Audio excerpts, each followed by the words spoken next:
For our next speaker, we have the pleasure of having Professor Alice Stanton. Alice is hugely respected in her own field. She's a professor in the Royal College of Surgeons of Ireland and also Director of Human Health and Interventional Nutrition, based up in a hugely historic site in County Meath on the Boyne at Louth. Professor Stanton will say that, or Alice, if I may, I'd particularly like to draw your attention to, the Lancet is the Bible. It's the absolute go-to for people in the whole medical profession. And the Lancet has been taking a pretty strong line against things like meat and so on. And Alice has been hugely courageous, but also, along with about 5 other distinguished medical professionals, professors across Europe, in terms of asking the Lancet, asking repeatedly, where is the evidence for some of the claims that you're actually making? And we'll say that the claims have strongly exceeded the research evidence. So we'll say that it's like a fish being sort of hooked. We'll say the Lancet has gradually been sort of brought to the bank. We'll say that, as dairy farmers, we'll say that we should always support the best science, we'll say that, and ensure that the good information gets well disseminated. But we owe Alice our thanks, we'll say, for actually acting extremely courageously and going up against a huge heavyweight like the Lancet. So, Professor, we'll say you're hugely welcome here today. Thank you. Thank you very much, Michael. Thanks for that introduction. I'm very pleased to be here, and I've been given the challenging title of Dairy as a Prime Food Source. Should you guys continue to produce milk for human nutrition? So will I put you out of your misery? The answer is yes. But there are challenges that you should be aware of, and that's what I'm going to discuss through my presentation, along with our challenge to the Global Burden of Disease collaborators who published in the Lancet. I'm involved in a lot concerning nutrition and sustainability. I am an employee and owner of stock with Devonish Nutrition. Owen Brennan is my husband. I sometimes say I sleep with the chairman as my disclosure. And I'm an omnivore. We're going to start with the WHO definition of a healthy diet. And a healthy diet needs to do 2 things. It needs to protect against malnutrition in all its forms, and it needs to protect against the non-communicable chronic diseases which a large number of us suffer ill health from in our middle and older years and die from. So the heart attacks, the strokes, the cancers, diabetes mellitus. We're not doing very well. Of the 8 billion of us in the world, it's an absolute shame that almost 1 billion are undernourished. They don't get enough calories to sustain them. These children go to bed hungry. It's also a shame that almost 2 billion of us now, almost a quarter of the world, is either overweight or actually obese, where their weight is doing harm to their health. What's less well recognized is that at least 2 billion, and it's more actually, suffer from hidden hunger. And that's where they have enough calories, but their diet is inadequate qualitatively. In particular, insufficient quality protein, the essential amino acids, and insufficient key minerals and vitamins. So iron, selenium, iodine, zinc, vitamin D, vitamin B, vitamin A, B12. And in fact, all of those key ingredients are either solely got or are best got from animal source foods.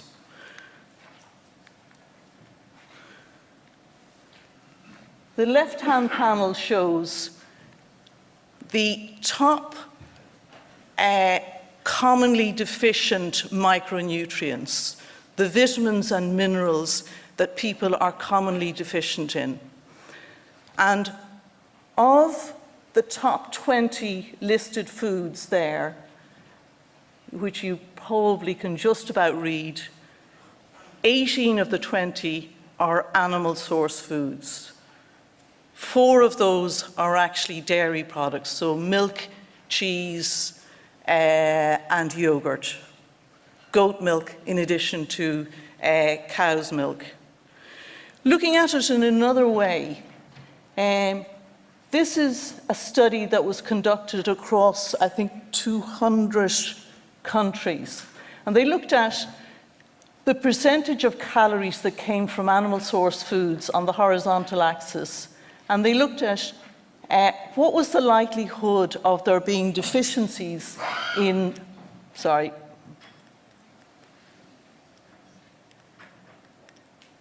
what was the likelihood of there being deficiencies in vitamins and in minerals? And basically, if less than 30% of calories in the human diet comes from animal source foods, there is increasing prevalence of both vitamin and mineral deficiencies. Now, these are levels, but actually let's look at an actual hard endpoint. And the worst adverse outcome from malnutrition is childhood stunting. And that's not just small kids. It's kids that are damaged both physically and mentally. Their brain in particular is less well developed. So therefore, they engage less and achieve less in schooling. Lesser career options, and then lesser ability to provide for their families. So you get a vicious circle between various generations. These are the areas in pink where childhood stunting is greater than 30%. So 1 in 3 kids are stunted in sub-Saharan Africa and in Southern Asia. They're the exact same areas where where meat intake, dairy intake, and seafood intake is least. So they're observational studies, but let's look at an actual interventional study, which is the gold standard of evidence. And this is a study that was conducted in Kenya amongst primary school kids. And what they did was, over 5 semesters, which is 2 years, they actually randomized 12 schools in groups of 3 schools to 4 different eating patterns. One group got a plain vegetable stew supplied to the children every day they turned up in school. The next group got the vegetable stew with milk added. Next group got the vegetable stew with meat added, red meat in fact. And then there was the control group that unfortunately got no additional feeding. So regard the vegetable stew and the control group as the actual controls. They looked at the children's performance over the 5 semesters in 7 different subjects. So arithmetic, English, 2 national languages, geography, science, and the arts. And the headline is, when they summed up all of their scores at the end of 2 years of tuition, the children who were in the meat and vegetable stew group scored 17% higher on average. That's a huge difference.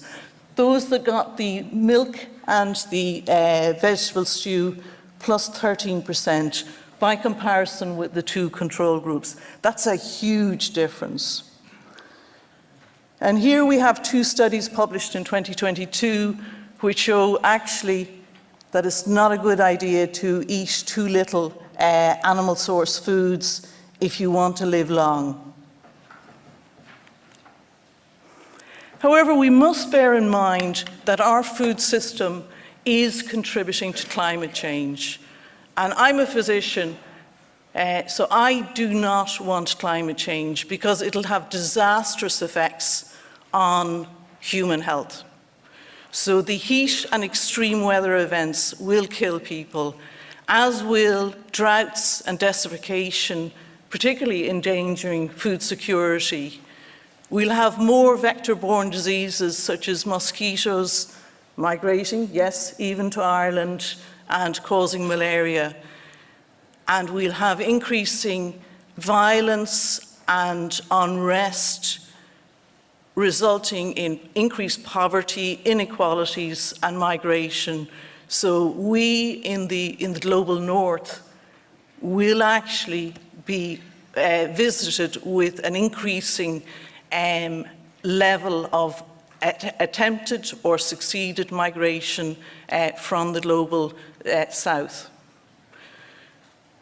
So, in fact, I welcomed one of the Lancet publications from the Eat Lancet Commission reference diet as the first attempt to balance climate change and the food system. And I agree with we should be eating more fruit, vegetables, legumes, nuts and seeds. But I have concerns about the recommendation that we should halve meat and dairy intakes. I also have concerns about whether we can achieve the doubling of fruit and vegetables that they are recommending. So hands up who's eating 5 portions of fruit and vegetables every day. Hands up those who are going to increase that to 10 portions of fruit and vegetables a day. Don't see a single hand. But that's what it would take to actually achieve the reference diet. And are we going to achieve that worldwide? Highly unlikely. I've been trying to persuade people for years to eat more fruit and vegetables. Furthermore, the Lancet, Eat Lancet reference diet authors said that would save, if everyone switched over to their diet, that would save 11 million deaths per year worldwide.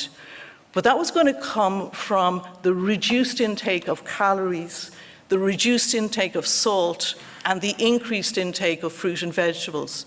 It wasn't going to come from the halving of meat and dairy intakes. Their diet took no account of the nutritional deficiencies that I've just discussed with the previous slides, if you halved meat and dairy intake. And in fact, as I'll show you, halving of dairy would actually increase obesity, high blood pressure, diabetes, cancer, and cardiovascular deaths. Despite those reservations being publicly expressed in both the medical and in the general media, there's been a deluge of further publications that recommend dramatic reductions or exclusion of animal source foods, so meat, dairy, fish, and eggs from the human diet. And it's not just in the scientific literature. So in the Times, this was published, coming from one of the medical publications. Cutting out red meat and processed meat will be one of the most important shifts, and that would add an average of 1.6 years to a young woman's lifespan and 1.9 years to a man's. But we're not going to look at that study. We're actually going to look at the global burden of disease studies. And the reason we're going to do that is because all of the other publications are either using the data from the global burden of disease study, or they're actually using a similar method of analysis. The other reason we're going to look at the global burden of disease studies is because they are the most influential in the world. So it's their data and their analysis that are quoted by the FAO of the United Nations, by the World Health Organization, the European Commission. Yes, Farm to Fork strategy used Global Burden of Disease 2017 analysis to justify their comments on reduced red meat and dairy. They misquoted, actually, Global Burden of Disease 2017. They exaggerated what Global Burden of Disease 2017 had said. But let me tell you, if they use Global Burden of Disease 2019, they won't have to exaggerate it. The National Food Strategy, which was for England, used Global Burden of Disease 2019 data. And in fact, the Eat Lancet Commission actually used Global Burden of Disease data for their analysis. Now, the Global Burden of Disease collaborators are not shy. They're led by the Institute of Health Metrics and Evaluation, University of Washington, Seattle, and they recently self-described themselves as being the de facto source for global health accounting. Now, if you are that influential, you need to be both transparent and evidence-based. And are they? This is a detailed study, or slide. What it shows is both the Global Burden of Disease 2017 in navy columns and the Global Burden of Disease 2019 analyses in red. And it looks at dietary risk factors causing deaths. And you can see that the excessives that cause deaths, the top ones are diets that are high in calories or diets high in sodium or salt. And the top deficiencies are child and maternal malnutrition, and childhood stunting is one of the worst outcomes from child and maternal malnutrition. And then diets low in whole grains, low in fruits, seeds, etc. They do actually admit that diets low in milk are causing deaths. It's an underestimate, as I will show you later on. But what we're going to focus on is the change between 2017 and 2019 for unprocessed red meat. The 2017 analysis said that 25,000 deaths worldwide were being caused by excessive red meat consumption. That's tiny, given that diets high in calories were actually causing almost 5 million deaths. However, the 2019 analysis says that unprocessed red meat from the first mouthful was causing almost 900,000 deaths. So that's a 36-fold change in the number of deaths attributed to unprocessed red meat. They said that unprocessed red meat was causing colon cancer, breast cancer, heart attacks, strokes, and diabetes mellitus without providing any evidence whatsoever.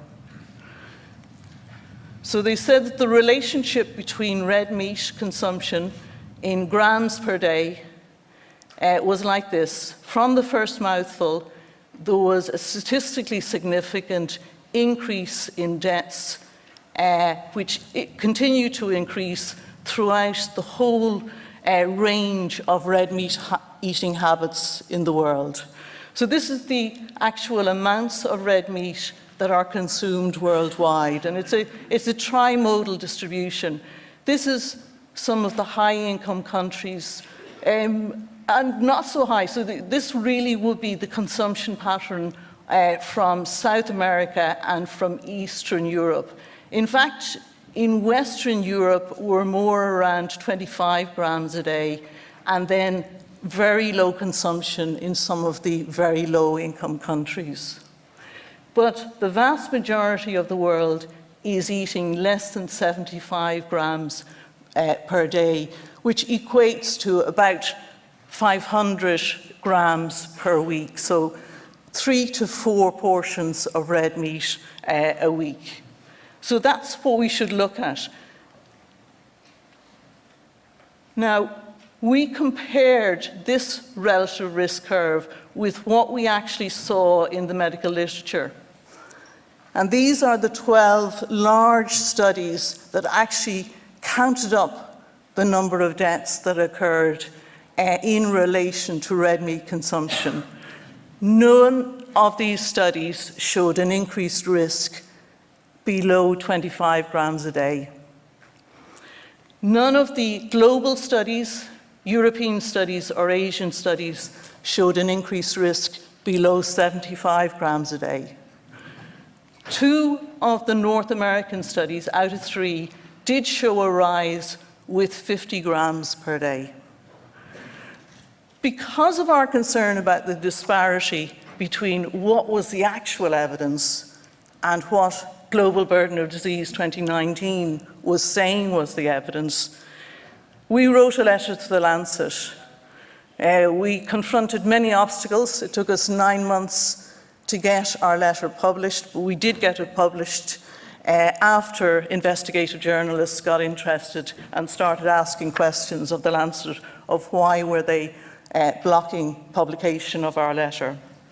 We asked 2 key questions. Where's the evidence? And it must be published in a particular format which allows scientists to interrogate it and to actually see whether it's valid or not. And that's the PRISMA and the Gather statements. And we also asked them, what would happen to iron deficiency anemia, elderly fragility, and child and maternal malnutrition if we accepted that the optimal intake or the theoretical minimum risk exposure level was no red meat eating? So what would happen to these deficiency conditions? A month later, we did get an answer from the Global Burden Disease collaborators. They actually said, yeah, no, we actually made some errors. The red meat TMREL or optimal intake should not be 0. It's not correct.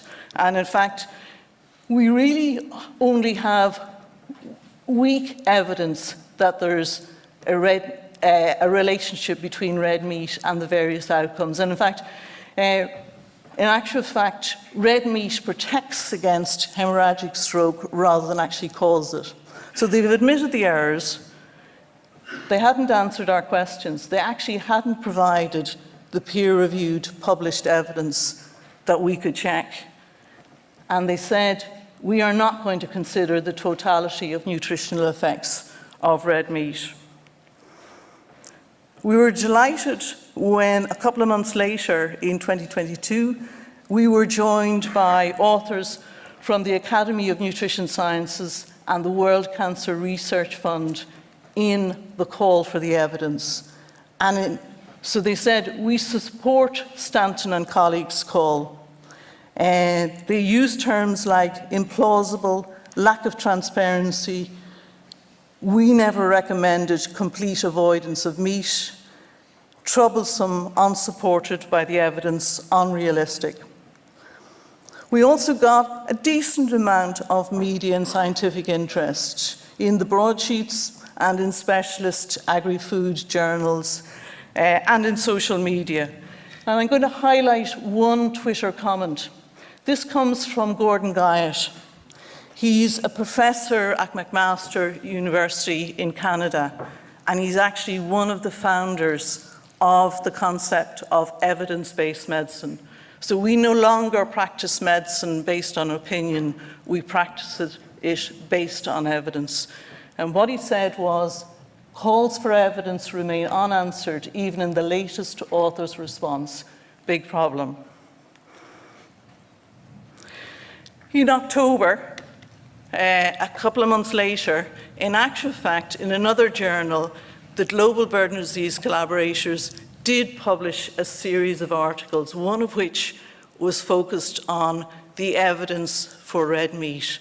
So we now have the publications for the systematic reviews.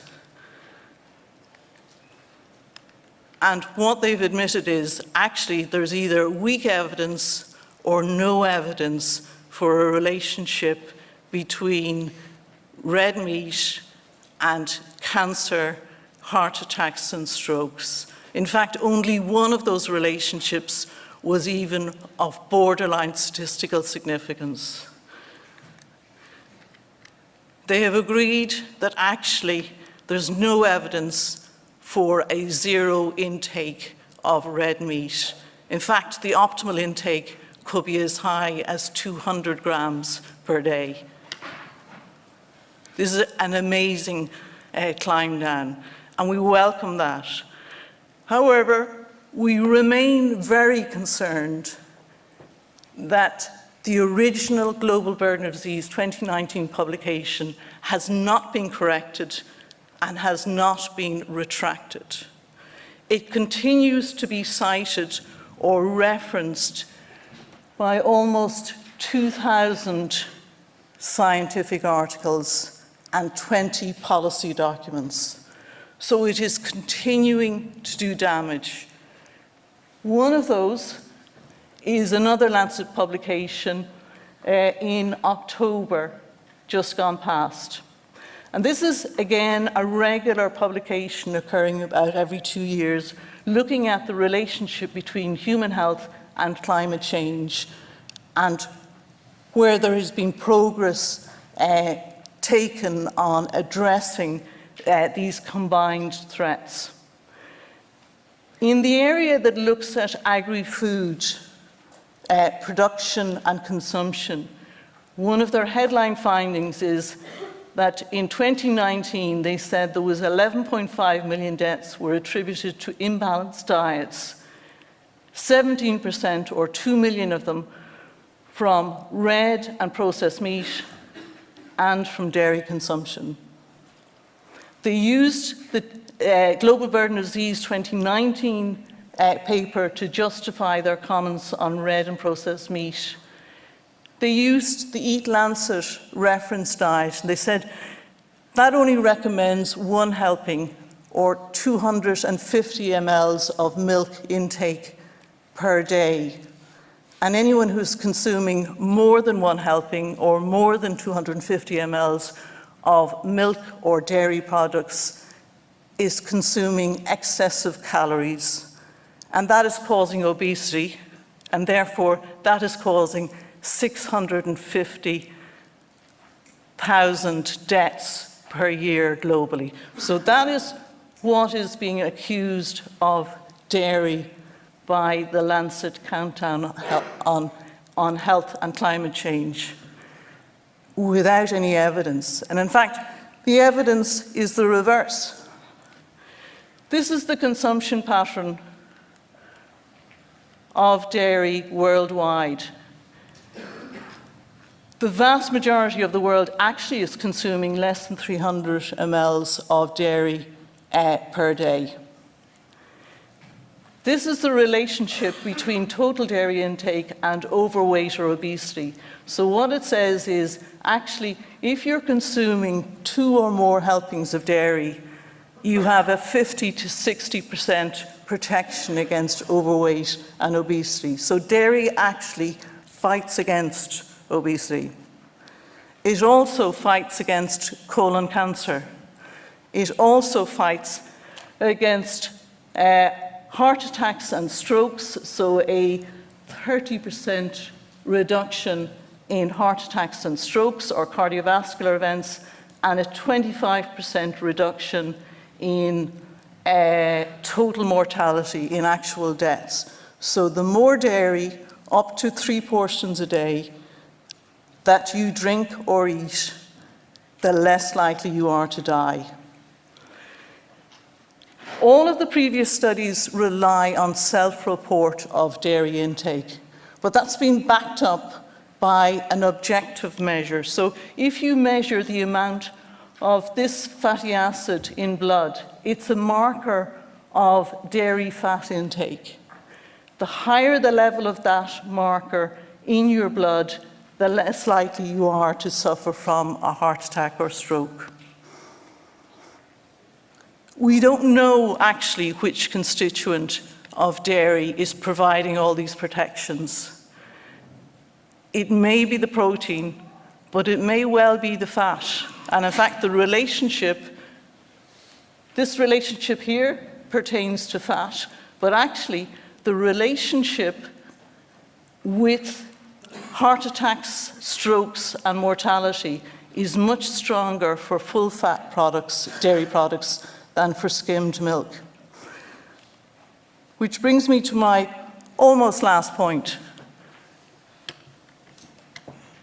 If we want to avoid climate change and environmental consequences, should we be moving over to plant-based meat and dairy alternatives? Is that the viable solution? And that's been raised by Michael Murphy. Well, the answer is no. All of these plant-based alternatives are ultra-processed foods.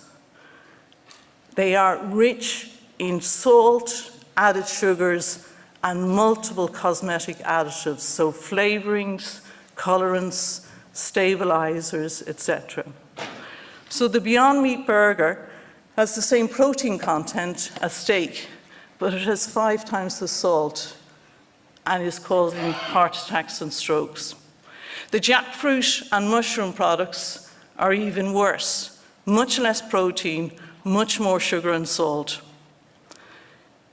And we do not want to be feeding unsweetened almond milk to our children. Twice the salt, 1/8 the protein, and 1/4 the zinc. We know that ultra-processed foods are strongly associated with obesity and with salt excess, and they are the biggest excesses that are causing illness and death worldwide. And we have that from both cross-sectional information showing the more ultra-processed food that you eat, the more likely you are to be obese.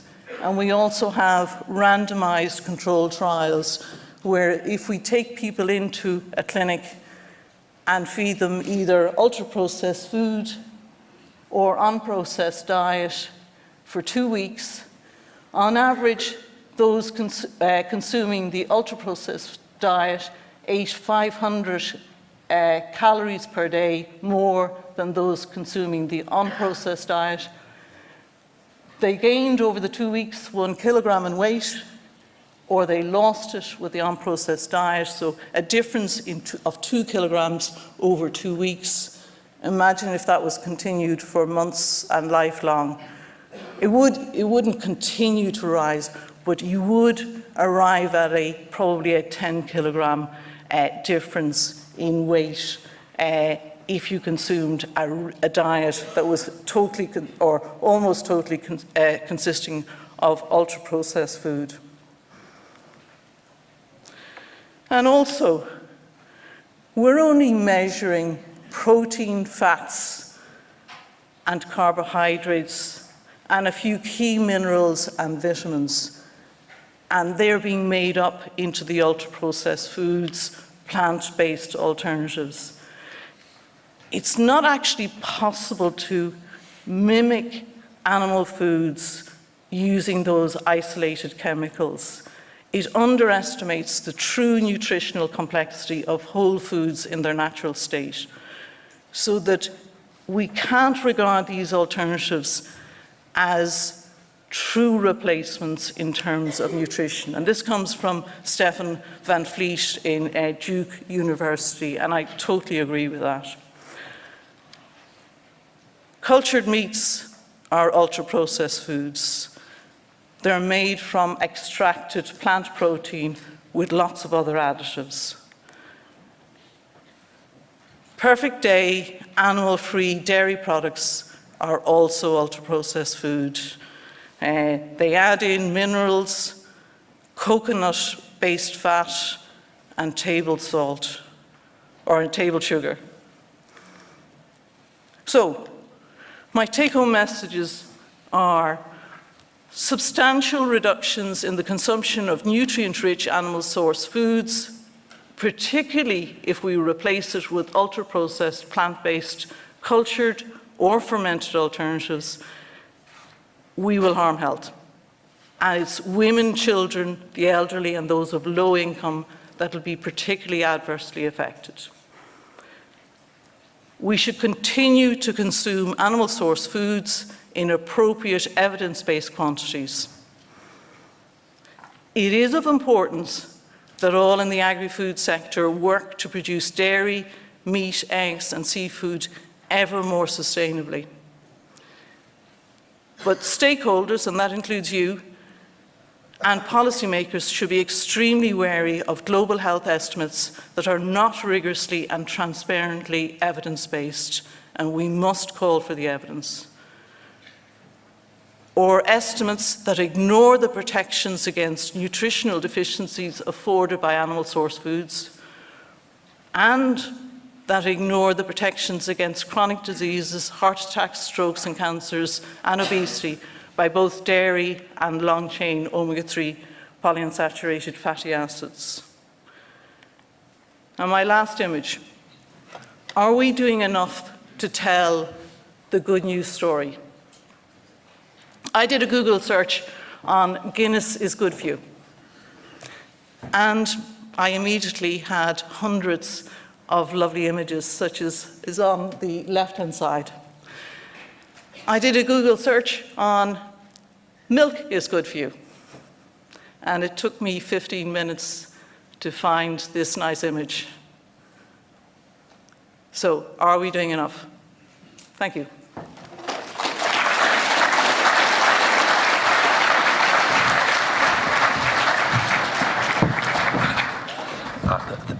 Thank you, Alice, we'll say, for a pretty remarkable talk. We'll say that I have two general questions for you. One of them you nearly answered. One will say that, I was horrified to hear that 60%, roughly 60% of the world's population is either 1.9 billion obese, we'll say, so obviously poor diets of some form or another, or that 33% of people are 11% grossly underfed, and another 22% will say that have diets that are lacking in significant nutritional composition. So the first question is, as society that's very wide-ranging, what can be done, we'll say, to better inform society of what really is a balanced diet? We'll say that first question. The second question, which is the follow-up to really your last comments. As an industry, that we're well prepared to invest in land and, developing farms, developing processor, factories, etc. But would you have a notion of just what sort of resources we should be doing in promoting the nutritional value of things, that even if we have a good story, which we believe we have and which you're suggesting is true, roughly what kind of resources should we be prepared as farmers to dig into our pockets to support getting the real facts out to people? Okay, on the first question, this is a whole society question, and it's inequalities in financial resources and inequalities in education that is certainly contributing to the unequal distribution of calories and of nutrient-rich foods. So that is a huge governmental challenge. Sorry, is that mic working? It is. Yep. Second question, I think there's two components. I think that what's happening within the scientific literature needs to be monitored and challenged. And that needs to be on an ongoing basis. And then what's happening in the general media needs to be coordinated. So I think both of those need to be resourced and on an ongoing basis. Yeah, follow-up question to what you've just said will say that, there's an old saying that you're entitled to your opinions, but you're not entitled to your facts. And many journalists have actually become advocates for particular things, not being particularly well informed. Is there a need for the whole food industry to ensure that they have very articulate but extremely well-informed people, will say, that who will get onto all these shows and who will challenge, commonly held views. That the easiest way to spread a big lie is to just keep repeating it. Think of Donald Trump. And until and unless people are challenged by able people, will say, on every forum, if that doesn't happen, we'll say that that some of the things you've been describing will continue to be the situation. Yeah, there is an issue that when the industry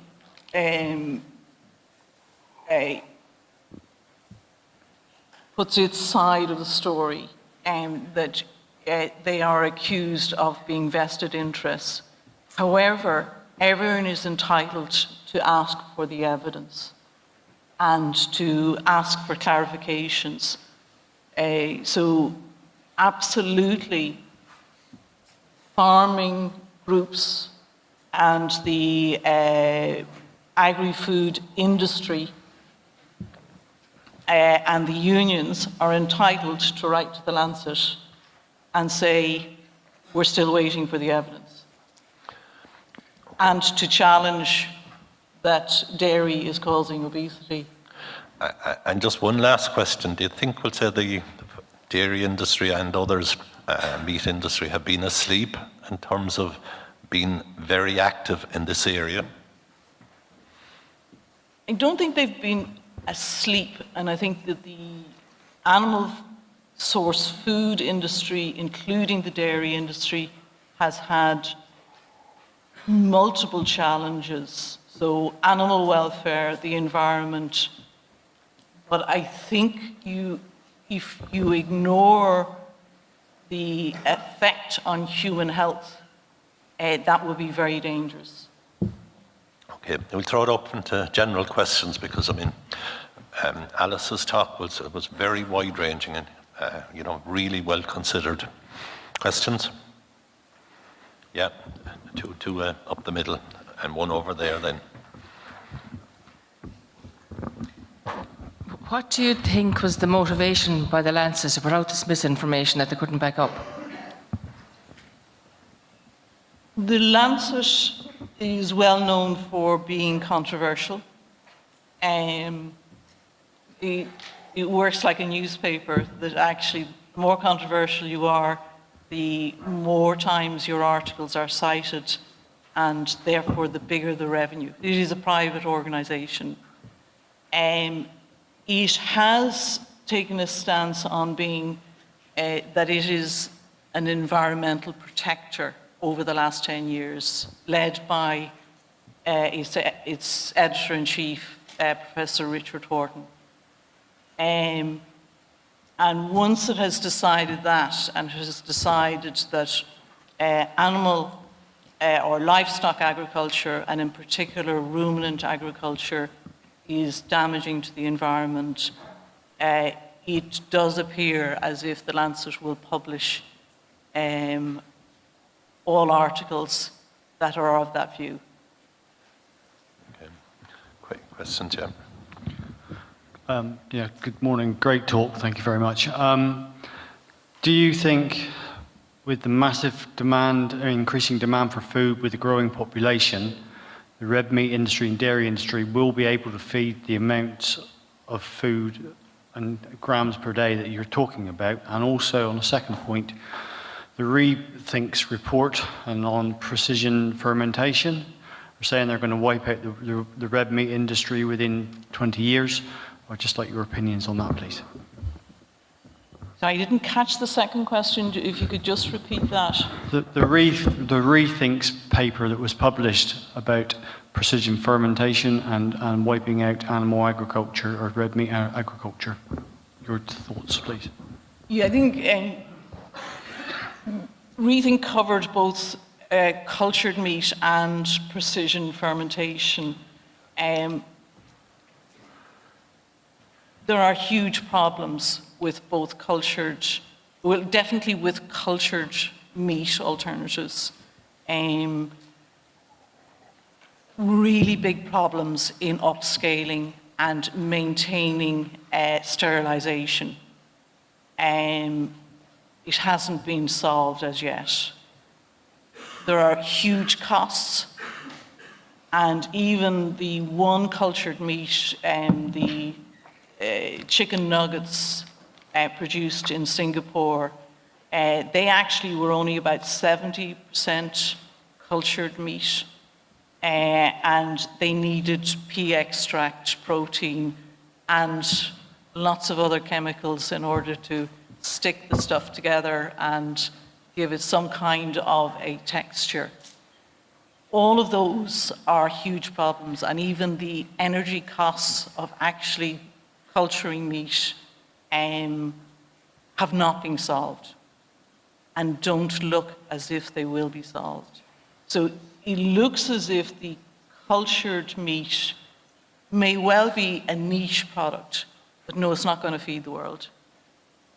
I think going back to your first question of can we feed the world with meat and dairy, I think we need to get rid of the excesses. I'm not an advocate for a steak a day. It would mean that you are eating an unbalanced diet that will be unhealthy for you. Or you'd be eating too much, you'd be eating far too much, too many calories, and you would be obese. And also, there's a question of equity. All of the world can't do that. Whereas if we get rid of the excesses of people who are eating too much of protein-rich foods, there will be more available for the rest of the world. Yeah. I think we absolutely have to do it sustainably, because otherwise all of food security will be endangered. Okay. Would you put your hands up there? Okay, 1/3 way back. Any other hands? Yeah, okay. Thank you for your talk. It was very interesting. My question is, you talk about evidence-based medicine. I was taught as evidence-based medicine, but I go and do lots of teaching of general population, young agri students, to those in school. And my constant question to them is, how do you find the evidence? Because I believe there's less than 2% of us here that actually feed the population. There's not many of us, vets, doctors, nurses, all taught evidence-based medicine, but your general population, look at social media, look at what is said. My question to you is, yes, we're talking about the evidence, we can get them to change it, but if the general population doesn't even know what that means, is not willing to ask the question, how can we change the public view? I think that is a huge challenge. However, I think it's persuasive if you say having 2 helpings a day of natural dairy products makes you 50% less likely to be obese, 25% less likely to have a heart attack, stroke, colon cancer, or actually die. I think that's reasonably simple, and that those kind of messages need to be put out to the general public. Yeah. I just ask a question there. We'll say, hands up anybody who's actually familiar with that message. Because, I mean, it's a pretty important statement that Alice has just said. We'll say that it just shows, if you like, we'll say that there, in terms of getting good information out to the public, we'll say that there's, we can do a lot better. Yeah, there was a question here. Hi, yeah, thank you for your talk. Again, it's something similar to that. The plant-based community, there's a lot of public out there, of social media and in the news, but as a general farmer, how can we get our message out to our vegan friends as such? I don't have all the answers. I think that it is actually something that the whole of the dairy and meat industry need to consider very carefully. Important question, we'll say that. I think it is important to challenge it within the scientific literature and get that set straight, and then that empowers that anytime any untruth is in the media, that it can be challenged. And yes, rather than always being on the back foot, go forward with the positive messages that are clearly there. Yeah, I'll take two more questions, one out to the side there and one up the middle. Oh, it's mine. Okay. Mr. Chairman, to answer your question, how much will it cost us? Millions. And I think as an industry, it's time we came up with the cash to defend the image of our industry. Social media is a new forum. I don't think we are scratching the surface of that medium at the moment. And we need, as an industry, not to talk to one another, but to talk to that media. And we need to finance that campaign. And it will cost millions. And we have to, put the money up. I'll take that as a view and we'll go on to the next question.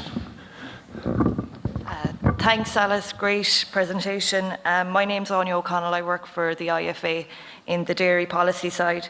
And yesterday we had an event on climate, and Kieran Fitzgerald talked about the impact that lazy economics was having on policy. And today you're after showing how lazy science and prejudices being built into science is having an impact on policy. So moving further beyond kind of general populations, because policymakers are what shape our society. How do we integrate the research from credible researchers like yourself with the likes of the Commission, the Department, the policymakers to stop these prejudices creeping in and having massive impact far beyond the powers of social media? Yeah, I think that's the other group that I didn't mention, the senior policymakers. And in fact, I've a Zoom meeting later on today with 2 European MEPs to discuss an event alongside the European Parliament to publicise this information that I shared with you today. And in fact, I'm going to Poland at the end of the month, and in the audience will be the EU Agriculture Commissioner, who has seemingly asked for the evidence to fight the inaccuracies in Farm to Fork. So that's part of a forum that I'm taking part in towards the end of the month. I think they're really important as well. That's the other group, and I think that is incumbent on people like me to work on. I think the industry needs to have a think about how